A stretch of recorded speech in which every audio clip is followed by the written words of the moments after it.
অনেক দিন থেকেই আমার একটা পাহাড় কেনার শখ, কিন্তু পাহাড়কে বিক্রি করে তা জানি না। যদি তার দেখা পেতাম, দামের জন্য আটকাতো না। আমার নিজস্ব একটা নদী আছে, সেটা দিয়ে দিতাম পাহাড়টার বদলে। কে না জানে পাহাড়ের চেয়ে নদীর দামই বেশি।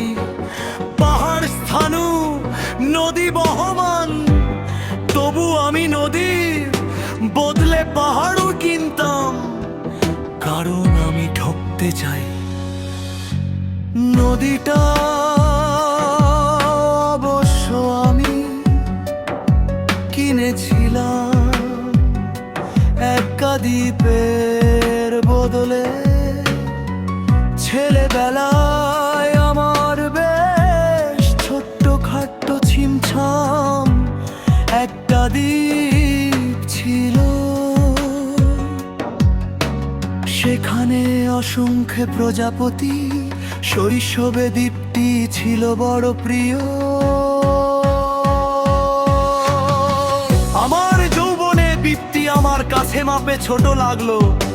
প্রবহমান ছিপছিপে তন্বী নদীটি বেশ পছন্দ হলো আমার। বন্ধুরা বলল, ওইটুকু একটা দ্বীপের বিনিময়ে এত বড় একটা নদী পেয়েছিস, খুব তো জিতেছিস মাইরি। তখন জয়ের আনন্দে আমি বিহ্বল হতাম। তখন সত্যি আমি ভালোবাসতাম নদীটিকে।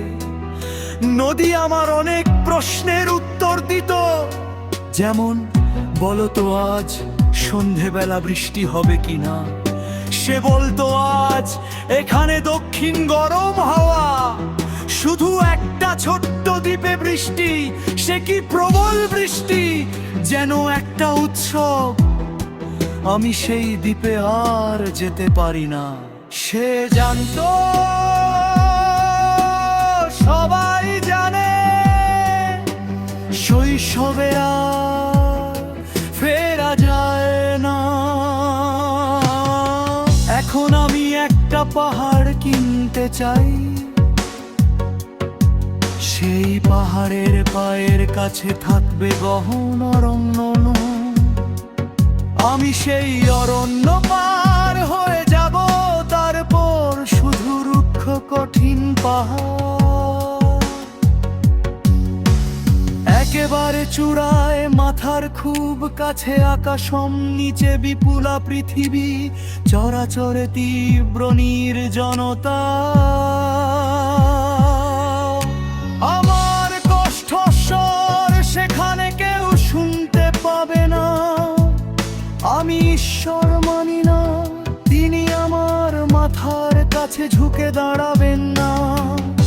আমি শুধু 10 দিককে উদ্দেশ্য করে বলবো, প্রত্যেক মানুষই অহংকারী। এখনো আমি একা এখানে, আমার কোনো অহংকার নেই। এখানে জয়ী হবার বদলে ক্ষমা চাইতে ভালো লাগে। হে দোস্তি, আমি কোনো দোষ করিনি, আমাকে ক্ষমায় বড় ক্ষমা